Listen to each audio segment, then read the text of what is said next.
Okay,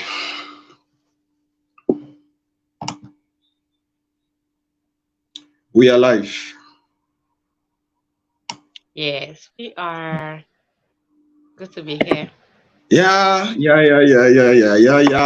So good. I mean, traveling all that distance and finally settling down to do Mm-hmm. this with you. It's it's something we need to talk about backstage. I think we just continue from what we're doing and our backstage conversation. Like I said to you, Yes. like I said to you, it's not something serious. It's working with children or doing something related to children. You need to behave like a child. You need to think, Mm-hmm. play, all these things. So I love playing. Sometimes I say to my wife, the boy in me wants to play. And she will tell me, look, you're too, but I love playing. Mm. Okay. So today makes it, how do I put it now? Okay. Today brings it a day closer to the reality and to our dream in Jalap to eradicate Mm. childhood or lost childhood. Yes. Yes, we've been doing this for many years unofficially, and we actually thought we could step up to meet with the demands of time. Yes. That's my own way of saying to our viewers, our guests, thank you very much for joining us. Thank you for being part of today's edition of the virtual PTA. Yeah. Um PTA. It sounds funny, but Yes. it, But that, it's that but that, that is what it is. It's an yeah, it is. association. Yeah, It's a parent teacher association. yeah, because we consider bringing in parents, we consider bringing in teachers, we consider bringing the Mm. society to discuss Yes. on issues affecting the child. And there, today, joining us on the day three of this, we had day one, we had day two, and today is day three. So it sounds like our guest speaker for today is Patience Osinake. Did I get it right? Okay. I tried. Well, you Okay. tried, but that sounds very Igbo. That sounds very Igbo. And because, I can't blame you anyway, because, of course, most of the time if we hear the name Oshinaike, like, I've heard Osinake. people say Osinaike. I've heard Osinaike. I've heard different pronunciation of my surname, which is Oh, cool. It also helps me to also learn other people's language as well. So, good evening, and thank you for having me. It's such a delight to be here. Good evening to all our audience. I'm glad to be here today. And we're going to be sharing a whole lot. But quickly, I just want to, for those that are just meeting the platform for the first time, this is Child Up. And my name is Patience. I work with children for a living. I work with children and their families and their communities for a living. I basically do everything around children. I work with them in the classroom. I'm a swim instructor. I work with them. I advocate for children across different settings at home, in school, on the streets, in local communities, on air, in newspaper, on TV, everywhere that you could think of, because we have children everywhere. I'm a everywhere. big advocate. Yeah, we have a big advocate of children, and I always look out for opportunities to share, to inspire you and I to be more intentional about what we do with children. And I'm very big on safeguarding not just physically, emotionally, intellectually, giving the children what they deserve. Like our topic today says, securing their tomorrow by skilling their today. It's a whole lot. It's about safeguarding the children's future. We have a lot to do. The PTA, the parents conference, the teachers conference, everybody, the community coming together to say, okay, what can we offer the child to ensure that they are the best that they ought to be. So once again, thank you for having me on the platform. Okay. In case you're surprised why Patience is sounding like this, let me just give us an expo. Patience is a broadcaster, right? Yes, I am. I'm a radio host as well. I host child security and safety show Okay. on So Jada 105.5 FM in Lagos. okay, so let's start with that. Let's talk about Okay. your radio program, Jordan 105.5 in Lagos, the Child Security and Safety Radio Show. Yes. That's good. So tell us what inspired the dream. Now, when you're answering this, you get to talk about what got you into child welfare. And for many persons, there's this saying that, okay, I had a rough childhood, I had this, and that triggered me to accept. So let's see if you have a different story today. What got you into Hmm. this line? Yes, so thank you for that question because there's always something that inspired us to do Yeah, certain things or to push certain cause. And when it comes to child development, early childhood, and safeguarding, as far as going to say, okay, you know what, I'm going to be their voice, I'm going to speak for them, across different sectors, especially on radio. It's my love for safety because I strongly believe that we can do so much. We can say, oh, we're offering them the best education, we're providing the best environment. What if they are not safe? What if the children don't feel safe to be around certain adults? What if they're not safe to be around certain environments? What if they're not even interested in learning? Now, if we don't promote their safety, then we're not doing enough. We're not doing the best that we're supposed to do for them. And that's what inspired me to go into learning more about child protection. I had to go study it. It took me a while, more than like almost, to learn about child protection, get certified as a safeguarding officer. And I thought to myself, okay, what can I do? I am a volunteer. I love to work with organizations. And I reached out, okay, can I volunteer with you? What do you do? I have my interest in child development and safeguarding. And that was how it all started. I started radio hosting in 2018. In 2018, talking about children, advocating for them. And it has been a beautiful experience because, it's just a channel to also reach out to more people, to more people. And for me, for radio, lots of people don't have TVs, but they have radios. A lot of yeah. families in local areas don't have access to social media, but they have radio. So that's one of the powerful means of reaching out and saying that. A lot of people come back after the show, they'll be like, "Ah, Madam, you said something. Can you please, let's have a conversation about it again." So for me, it was a passion because I wasn't just going to look at education. I want to promote a safe early start. I want children to start, to learn, to grow, to adapt to the environment, but I also want them to be safe. I want to Okay. ensure that the people around them ensure their safety and their protection at all times. And this is by educating every one of us. So that is what has really been inspiring my passion and keeps me going. Sure. With what you've said now, that means the going is on the going, and I don't see you stopping. So congratulations. Now, Thank you you. said while telling us what got you into this, you said something that children are everywhere. Yes, So we start with that. Our topic is securing their tomorrow yes, by skilling their today.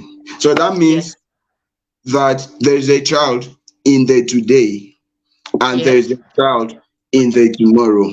So absolutely. can you point out the differences or try to compare these Hmm. two generation of a child, the child today and the child tomorrow, in view of Hmm. skill building?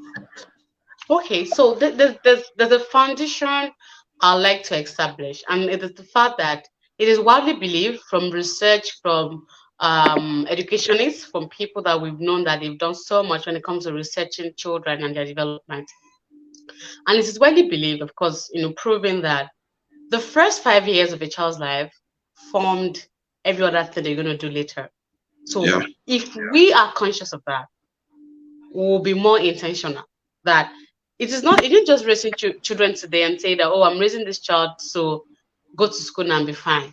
You're planting a seed within the first 5 years that is going to germinate in 18 years, in 20 years, and still growing at 35, at 45, at 65, even at 89. So whatever we do with the children at this stage, at this young stage, stays with them. So the child today will be the child tomorrow. But of course, maybe in another form, a grown one, a matured one. But the seed that you've planted when the child was younger lives on, stays in that child, connects with that child, helps that child to form, to make decisions. And in most of the time, direct the path of that child. So the child today is the child tomorrow. It is connected. We can't detach it.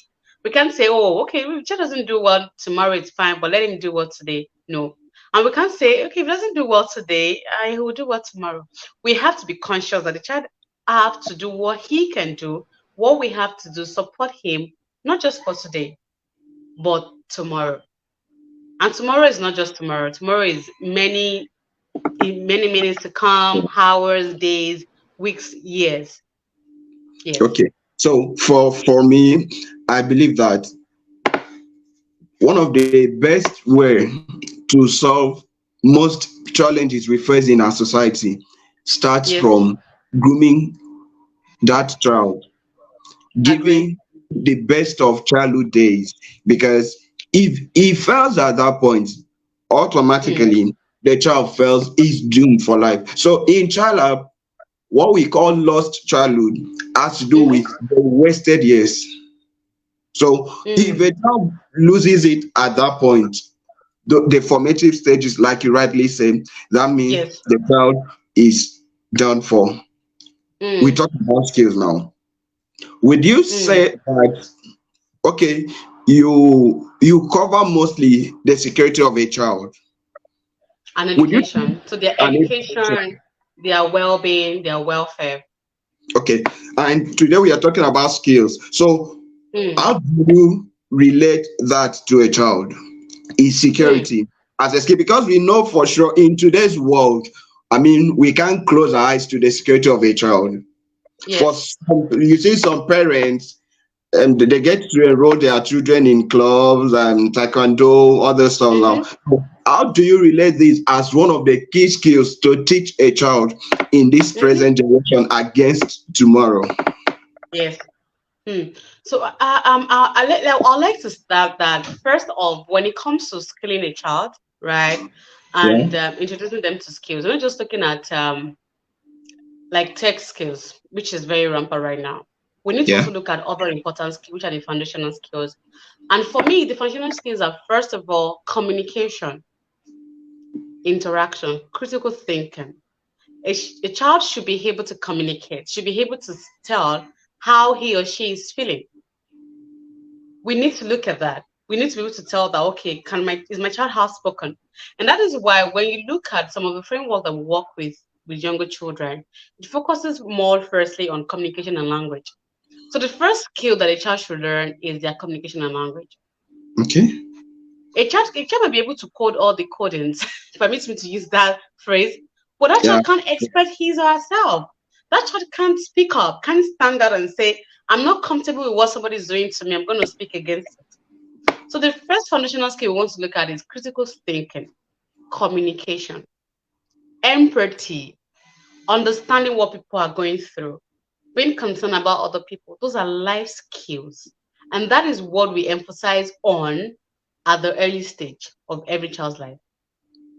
Okay. So when you prepare a child in that dimension of the world is not just for you, you have to be conscious of other people. You need to be able to communicate rightly. You need to be able to speak. You need to be able to engage people, right? If you have an information you want to share with them, you should be able to do it in the best way possible. Those are life skills that we want to teach them first before introducing every other skills. So Okay. that's Now, to say, yeah, go ahead. now the point of departure of when birthing this PTA was to look at how we could engage our children during this summer break. And few seconds ago, you said something that linked to that. We call it teaching robots. A child Mm, can be so intelligent. A child can be so wise. Okay, did yes, I say wise? But you discover that this child lacks the basics of humanity, like mm, empathy. yes, Now, so we of the view that why spend so much time exposing this child to school knowledge? Why don't mm, you look out for time and introduce this child to the basic requirements of life, social yes, skills, that these ones are far better. These are the things that will keep the students, the child's intelligence going, yes, going. It gets to a point in life where all you need is common sense to navigate through. So True. this is me supporting your opinion on the need to get a child exposed to basic social skills. That Yes. is important. But there's a problem somewhere. Mm. Too much is given, much is expected. Yes. Imagine giving the opportunity to talk to parents. How do you communicate this thought to them? Because so many parents, they frown at the fact that during summer break their child shouldn't go on lessons, their child shouldn't go to lessons. So telling a child now, look, don't go to lesson, it's Mm. off for them. So how do you communicate the facts to parents? Mm. How would you do it to win? You worked with parents on several occasions, so how do you communicate this to a parent? Mm. Okay, so thank you for that question. Like you said, to whom much is given, right?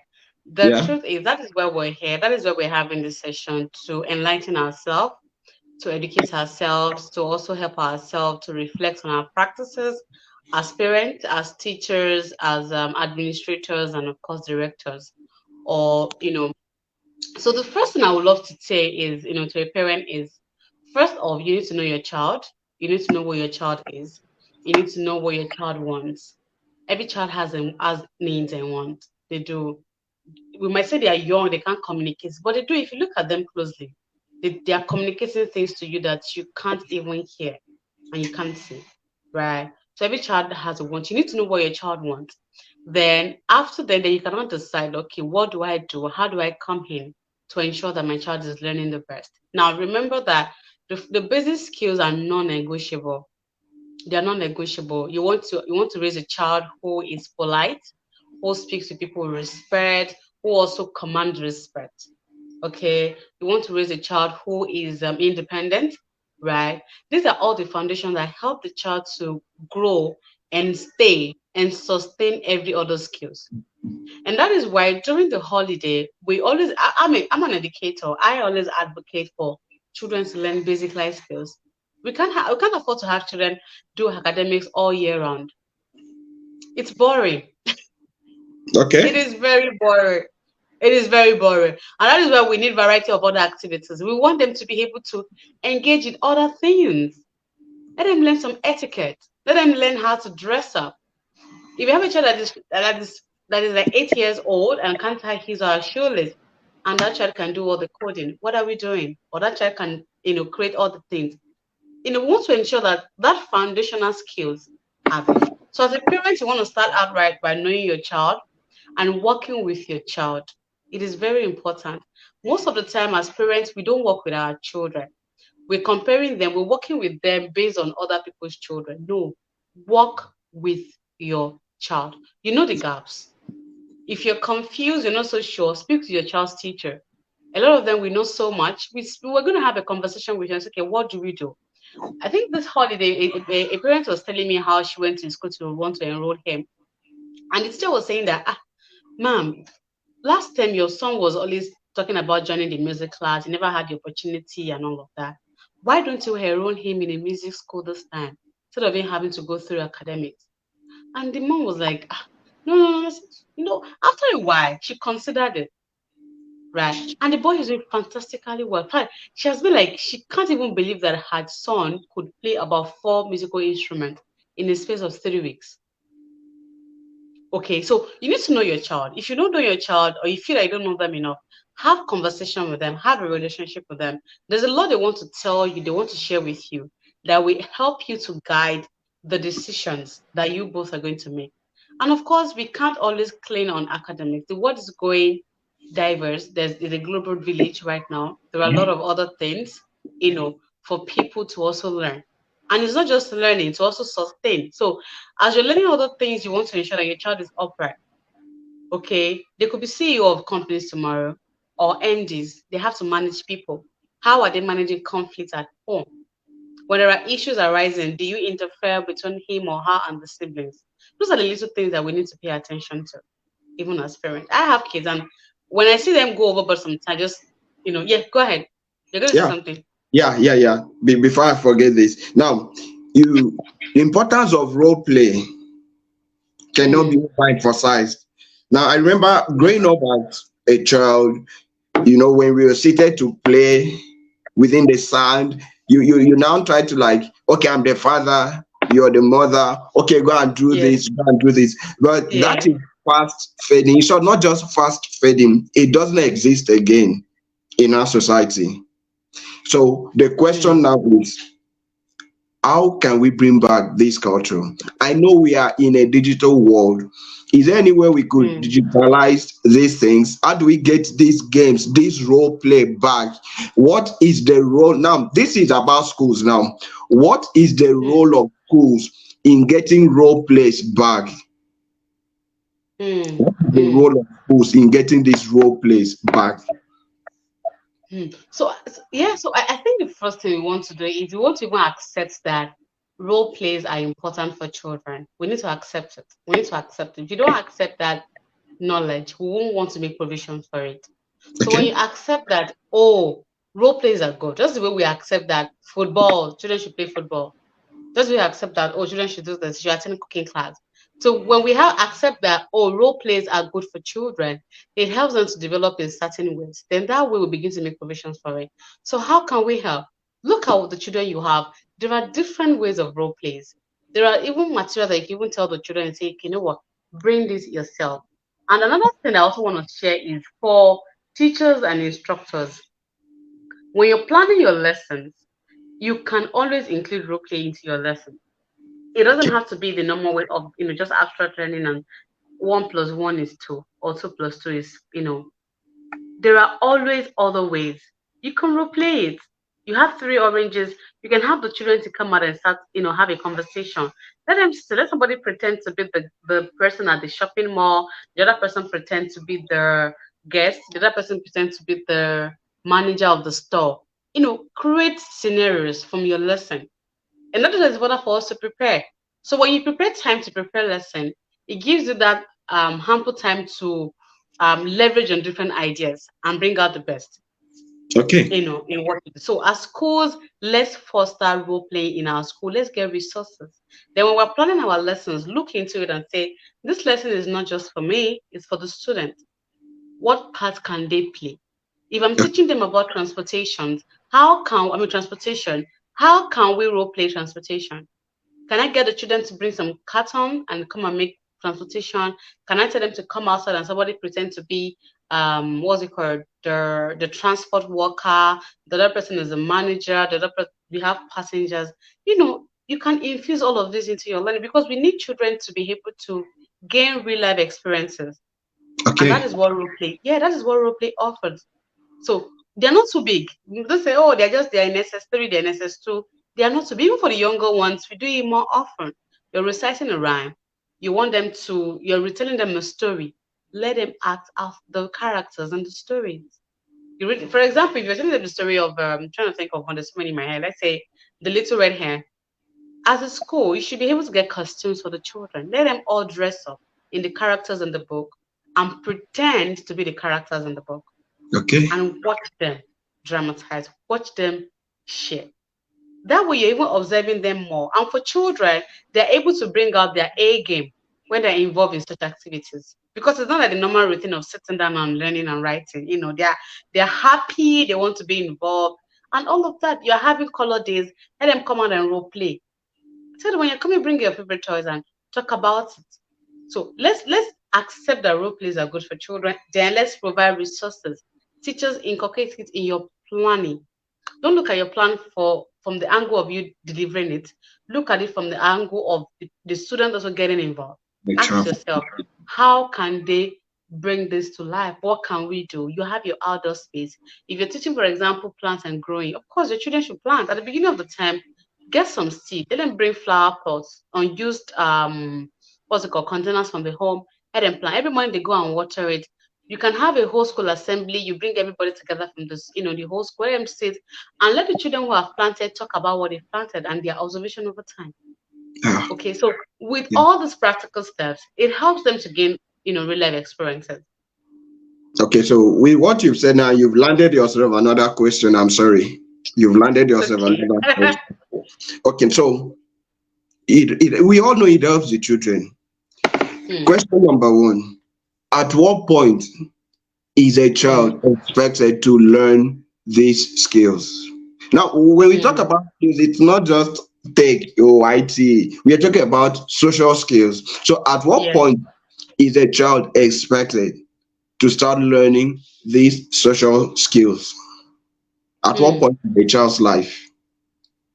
I think as soon as a child is born, you Okay. start communicating it with them. You start role modeling it. So you are the parent. Of course, the child has a contact with you first, not me, the teacher, right? So as soon as the child is born, the child is seeing you as a god, as a small god, as the role model, as a coach, as a mentor. So you start by modeling right habits. You start by modeling good basic life skills, such as speaking the truth, showing empathy, showing that you care, showing support, asking questions, communicating rightly with people. Okay, so you're starting off with you modeling it. So as soon as the child is born, their brain is ready. They are ready. Okay, and as they grow older, you begin to watch them because what you do, they begin to display. They want to act like you, they want to speak like you, they want to do everything like you. So you start teaching them. So when you have social gatherings, every time with the child is a learning curve. I say it all the time. Every time you do something that you feel that is not right, immediately call their attention to you. Say, okay, what do you think you should have done instead of that? Don't say that, oh, I let it pass. No, don't let it pass. It's Yeah. that is why it's a whole lot of work. So every time as soon as they're born, you start modeling it, you start teaching them all of these skills because they are going to move with people. They're not just going to stay by themselves. They're going to interact with people and they won't always be with you, especially when they're much older and they have to go to other settings, play dates, stay with their friends, with their siblings, go see grandma, go see other nieces and cousins. All of these characters will begin to show, and sometimes your children will come back picking some other characters, and you're wondering, where did you get that from? From somewhere. Then communication will come, you educate them. Again, you've Okay, landed so yourself. it Again, starts. you've landed yourself in another question. No, it's not my making. No. Now, I always like it when my guest dramatizes a Mm, particular topic. We are talking about securing their tomorrow by skilling their yeah. today. Now, can Mm, you dramatize? Picture a child, mm, uh, then get us down the story lane where he is introduced to the skill, how he learned the skill, the benefit of the skills to him, mm, and at the end of the day, at adulthood, now this is what this child has been able to secure. Can we mm. do that? Can we dramatize that? Yes, yes. So I can share a scenario with us. So let's say, for Sure. example, we have child A, right? Yeah. Child A is 2 years old, and child A is just new into the world. That's not really new, but fairly new. He's 2 years, so he's been here around for like 2 years. Telling me, He's an old telling me, citizen. telling me. So child A is in the world, right? And child A sees mom and dad always talking nicely to themselves. They communicate. When there are issues, they find a way to approach it. Child A becomes about 4 years old or 5, and the parent feels that okay, I'm done doing homeschooling. I want to send child A to school. And in the school, child A is started picking some other skills like conflict resolution. There was a day he was dragging toys with his friends on the playground, and the teacher was there, and he looked at him and said, okay, what would you have done instead of you dragging? You should ask nicely. He has learned something, his magic words, right? And he hold on to that. Remember, he learned communication from home, politeness, man, he's learning other skills, life skills, and he hold on. So now child A is approaching, is growing, and let's say he's approaching, upper classes, and he's in year 6 right now, and he's about to for its common entrance examination, and he's supposed to attend, his session, and he was late to the exam hall. And on getting to the exam hall, the invigilator asked him to go back because he was late. And he stood outside, started crying. I started crying. And after a while, he remembered his lesson from childhood and how his parent has modeled good behavior, talking politely, being able to explain yourself, and how Yeah. his parents, his teacher has also taught him how to approach issues maturely. Then he walked up. Remember, Chad Hay is older and around 13, 14, thereabout. Walked up Yeah. to the invigilator and said, "I'm so sorry, sir. It is my fault.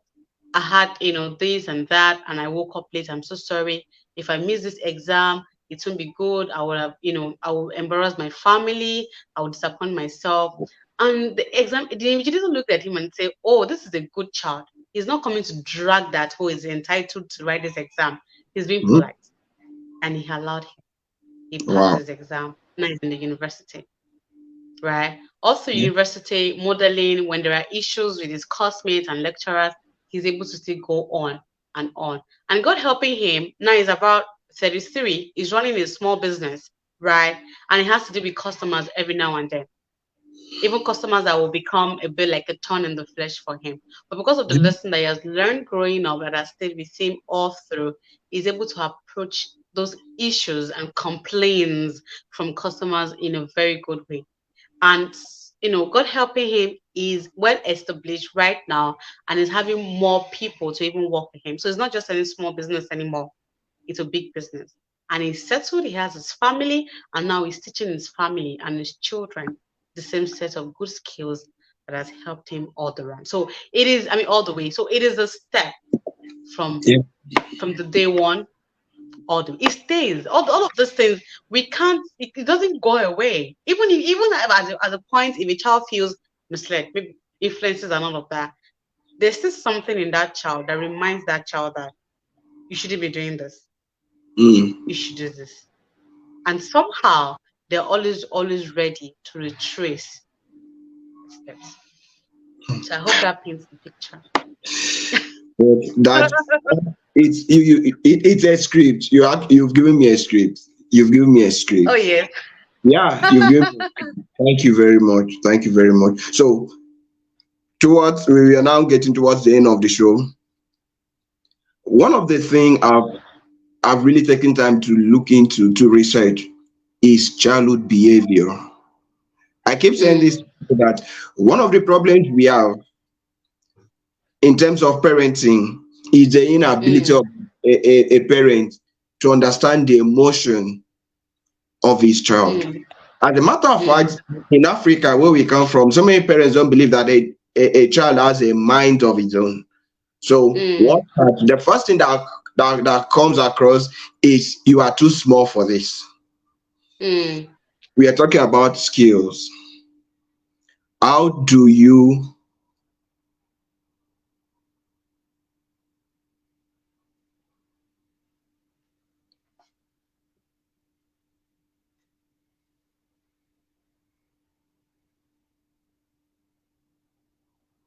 okay?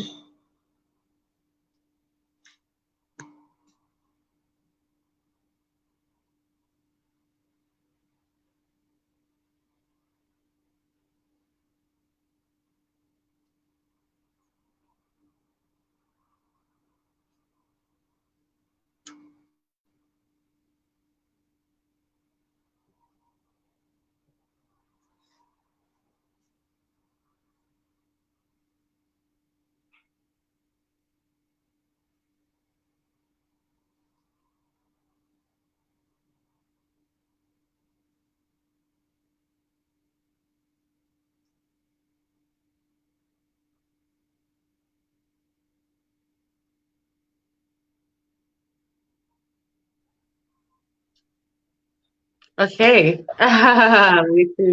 Sorry, network was trying to play game with me, but I'm stronger. Yeah, it's true. Yeah, it's actually a commercial. We went on a commercial, and the commercial was sponsored Okay. by MTN. So, like we said, sorry about that. Sorry for that break Yeah. in transmission. And I said something about child behavior. So many parents in Africa don't believe that a child has a mind of his own. Mm. We are talking about skills, and we discover Yes. some that this child grows up being a laser being. Mm. I've experienced so many. I've been there. I've researched on some of these matters, and when I say this, I'm saying from a point of understanding and personal Mm. experience. So, how do we get a child? You meet a child who is this battered. How do you Yes. communicate to a child, look, your emotions are valid? Your role as a teacher in church, Mm, in school, you meet a child who is so dehumanized by the parents. How do you handle this? At least, if mm, not for anything, to save the generation from another nuisance. Because, like it or not, children like this end up being emotionally unstable. yes. So, how do you solve a problem like this for the society? Mm. Thank you. Thank you. So the first thing that I try to do when I notice any of such is I try to have a conversation with the child. I try to have because I think one of the things that is missing is that we don't get to, hear the voice of the child. We don't give them that opportunity to talk about what they're going through. We don't ask them questions, relevant questions. We're so unbothered. We feel that they are minor. They don't really have much to say when it comes to certain issues, very things that Yeah. are bothering them. So the first thing I want to do is I want to have a conversation with that child. I want to ask you, what is happening to you? What has led you to this? What do you think you could do differently? Okay, what is the home front for me for you? Who are your favorite people? Who can I talk to? Who would you like me to have a conversation with? Is this something you want us to do? Because I need to know what the problem is. I need to know what the foundation is so they can address and help the child accordingly. Then on getting to know that, of course, because consent is very important, I will have to ask him, okay, do you mind if I have a conversation with your parent? Well, most of the time, I wouldn't want to say, "Do you mind?" I would say, "Oh, I think I'd love to know where you stay. I'd love to, have know more about you. I want to be your friend because I want consent. Because we live in a very dynamic world. You don't want to grab a child, reach out to the child, treat the cases, and you be accused of kidnapping, right? Yeah. You want to Yeah. go through the right way of doing things. So, I will approach the child and ask questions and get to see the child and talk to the parent and say, okay, we are all learners, we are all learning, right? I can help you, we can help ourselves. I've had cases where, parents will be like, patients, I can't talk to my children about sex education. I can't talk to them about body awareness. I think I feel very shy about it. I said, that is fine. Don't feel shy. Don't feel embarrassed. A lot of people are not comfortable with it because of their upbringing. So what can we do? Let's help ourselves. Transition like that, what do I do? I have to have a conversation with the parent. So me going to have a conversation with the parents, I'm not just going to tell them that you're doing all the wrong things to your child, right? I'm going to say that I have identified this gap, right? Look, what my words, I have identified the gap, and I feel there's something we can do about it. Okay, I'm not just gonna come and castigate and say that, oh, don't do this, do that. Okay, I have identified this, and I feel that we can do something about it. And that leads me to all the proven solutions or the suggestions that I might have to be able to help, the parents and the child with. So the first thing you want to do, you want to get to know the child, you want to know what the problem is, you want to reach out to the parents as well, because on the long run, you need the parents. You still need to get the parent involved. If you had like 20 children who are going through trauma and a lot of things, how many of them will you be able to attend to at the same time? Will you be able to create shelter for every one of them? For children who have behavioral issues, they're not likely not going to stay with you forever. So if you can help the parents, if you can share valuable information with the parents on how they can go about it, then that helps you to also know that okay, you are reproducing your knowledge into other people. A teacher told me last week during my child protection training programs, and she said, "Oh, that she works with children. Right? She's a teacher. She doesn't beat children, but she's working for like 6 years. She's never hit anybody's child. But her own children, she beats them like anyhow." And I said, "Why are you doing it?" She said, because I talked about it. I told them, well, me, I love to say it anyway. I have kids. I don't raise my kids with cane. I've never flogged them, and they just know what they have to do because I am very heavy on routine. I am an Okay. organized person. So when it comes to Yeah. I can parenting relate. as well, my children know what they need to they know what they need to do and all of that. So I have routine in place. And when there are routine in place, there is minimal there will be times when children want to be children and they want to go all out. But you have it under control. You're gonna have it under control. So I told her that why do you beat your children? She said because sometimes when she has them to do something, she's out of patience. She doesn't give them that grace. I said, so why other people's children? You're giving other people's children grace. You offer other people's children grace. You don't hit them, you don't beat them like goats. And she said, so what you're going to do for me is you're going to extend the same grace that you're giving to other people's children to your children as well, because your children are not less important. If Yeah. you feel that you've been working with children for 6 years and you've not had to beat them and they are doing well, so why can't you extend the same thing? Like, Something to okay. So I knew she doesn't know better. So I had to educate her.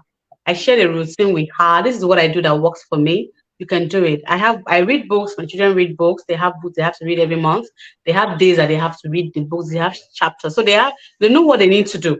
I'm having a session right now. They're having their classes online. I'm having this. They know what they need to do. So there are children who have behavioral issues, not because they choose to have behavior, because parents we're not being strategic enough. We're not on top of our games. We're relaxed. We're not consistent. What I want, I said, you have to be consistent. You cannot start this and after 2 days you're tired. You have to keep up.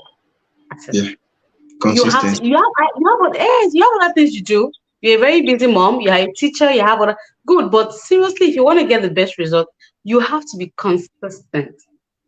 It's going to take a whole lot of you because you're just introducing it to them. They're going to protest some time. There'll be time they feel they don't want to get involved. So when we have children who have behavioral issues, look at them with grace, offer them grace, and say, okay, how can I help you? What can I do for you? Then for the parents and the guardians that are, as supposed to cater for them, if you feel they don't know much, as a teacher, as a person, as an individual, as an organization, support them, educate them, what you can do for them. No child is outrightly bad. They need help. Just like we have adults who also needs help. Yeah. Yes. That's from what you've said now. I it's obvious that you've done so much for children. So going through your profile, your Facebook profile. I mean, there are testaments of what your success stories and everything. But Mm. how do you manage to strike a balance to give to your children what they are supposed to get at the right time? How do you manage? Because this is not the Mm. topic. I mean, one of the topics that I really want to bring up is this issue of the world has changed. You see parents telling you, look, and they can't even understand what's going on. It wasn't like, and my question has always been, what has really changed in this world? Mm. Because we tend to make these excuses for ourselves that this is why I'm not doing my Mm. job as a father, this is why I'm busy and everything. So back then, our parents were actually busy, yet Yes, they were they able have to things give they were us, doing. yeah, but and they still made time for us. So Mm. lastly, how do you strike this balance? I'm so sure that your word now is out to a father and mother to encourage them. Mm. So how do you strike Mm. this balance with your children? Mm. Okay, so what I do for me that has worked for me over the years is that I don't just tell them what to do. For me, it's a lifestyle. I'm a model. I'm a role model. So from the onset, I am conscious of what I do. So that's become a part of me. So for example, for let's say book reading, right? I read books every month. I have a book I have to read every month. So they see me, they know that I have time when I have to sit and read my book and take notes. So when I introduced book reading to them, it wasn't a struggle for them to buy into it because they see me do it all the time. Yeah. Right. And I've been so consistent with it. In fact, they have lots of books right now that they are already counting how many books they've read this month. Okay. So like that, modeling first of all. We can't keep saying do this, and we're not showing it. If for example, if you're saying that okay, in our home we have time for phones, we have time for this, right? The children are watching you. When you go the other way and they come and they tell you, Mom, but we're supposed to do this, then so like another thing is Fridays, Fridays at home, we have our movie night. Sorry, we have our movie night on Fridays, right? Yeah. And it's like a tradition, like a tradition. So if I'm not home, they're gonna sit and wait for me. And when it's movie night, of course, no phones, nothing, no phones. It's just Netflix or which other movie we choose to. So first thing for me is Modeling. modeling what I want them to do, right? Then other things, creating routine, looking at their interests. I have, kids. My son loves to draw a lot. He has lots of books and sketch pads. My daughter, the same thing, she likes to write. She has been writing. When she writes, I type on my laptop, save it. Okay, so encouraging their interest, growing their interest, providing resources for them, not focusing so much on their academic. Fine, I want to have children who have, who have grade A's, which they are, but other areas are also very important. And they also see that, okay, so another thing is not for me, it's not like just about life. There's a fun part to it. So mommy loves to chill out, she loves to go to the beach, she loves to hang out, she likes to go to the cinema. They go with me. They have Yeah. the time when we go to do all of those things as well. So it's a lifestyle. When you make it a lifestyle, you can't lie. And for me, it's even a bit more very strategic because most of the time I talk about these things every Saturday on radio, different things about parenting and all of that. And they followed me to the station. So they hear me say these things to other people. They watch me say it to other people. When I think the last newspaper publication I had, there was a copy that was that was dropped at home. My son read everything. And I said, okay, mommy, yeah, that was what you're always saying. So it's a lifestyle for me. I can't lie about I can't tell them otherwise and they see me say otherwise publicly. No. It's a lifestyle. So as parents, whatever you feel that is good for you in your home, that is your family values, it has to be a lifestyle. You have to make it a part of you. So it's Okay. just natural, very natural. Okay. Fine. Perfect. I mean, there's nothing to pretend. There's nothing to hide about this thing because this is one thing about children. I mean, I was once a child. Most of the things I've grown to embrace, I mean, I didn't learn them from school. I saw my parents do it. So the best way to teach a child, the best way to groom a child is to allow the child learn from experience. Meanwhile, is it possible to bring the person on screen? I think that should be your child. Is it possible? Do you mind? No, no, I'm not always having them on social media. I'm very conscious of having them. Maybe some. A session, they could just come and say, I maybe say something interesting, something. They could share thoughts. That's Okay, how I do it. you know what I can do. We could Yeah. just look at maybe other programs where we have children on, and I'm sure they'll be glad to. Okay. Perfect. Perfect. Perfect. Mm. So the person that's actually been on air speaking to us is someone that's very experienced in doing this. She's not a first timer. Yeah. From what no from what patients are said now, we believe that you know what you're doing, and we've seen the results. Because you can't just come and pretend on screen that you're not doing what you're telling us. Once you're not doing it, everybody will see it.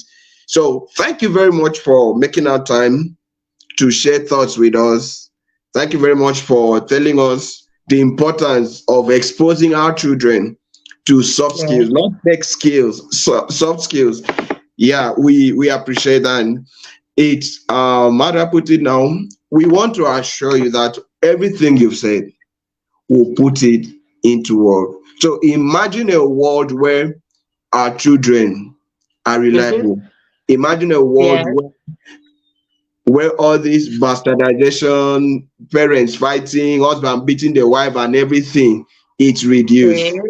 Yeah, Exactly. we can fix it from childhood. We can fix it because a Exactly. child who see father and mom fight always would believe that it's Mm. a norm. It's the So best way. Yes. yeah, and that's why we're really fighting this. So what we call lost childhood is part of this. So thank you very much Mm. for making our time to stay You're with us. welcome. Very much fun. I want you to promise us that in due season, in due time, you always come back and share thoughts I with us. will. I love to share. I love to educate and inspire. And we I know what will. we will just come earlier before you say it. Let me say it. It's been fun all through. It's been fun. So Thank you. to our audience, there's no better way. There's no better way to do this than to enjoy what we are Mm. doing. We are Yes. not really we are not a broadcasting firm. No, we are a child friendly organization and we behave like children. So don't tell us that Mm-hmm. to do this. No, we play as Mm. children. This Yeah. continues tomorrow, and we are going to talk about leadership. Very important lesson, leadership. You can't do Mm. it. For every time a child is birthed, understand Yes. something, that this child has other contemporaries, millions all over the world, and Exactly. there's every possibility that they will meet. By the time they all meet under one umbrella, how ready is your child? That's what Mm. we discuss tomorrow. So on this note, we want to thank you for sparing us time, for listening to Thank us, you. Welcome. and Yeah. always being for us. We love you. We appreciate you. Let's put an end to lost childhood. Thank you. Thank you, everyone. Thank you for following the session. If you have questions, you can leave them in the comment section, and we'll be glad to attend to everything. Yeah. So President is always online. We'll share a link and you can reach out to her anytime, any day. Thank you very much. We'll see you again Thank tomorrow. you. Bye. Bye.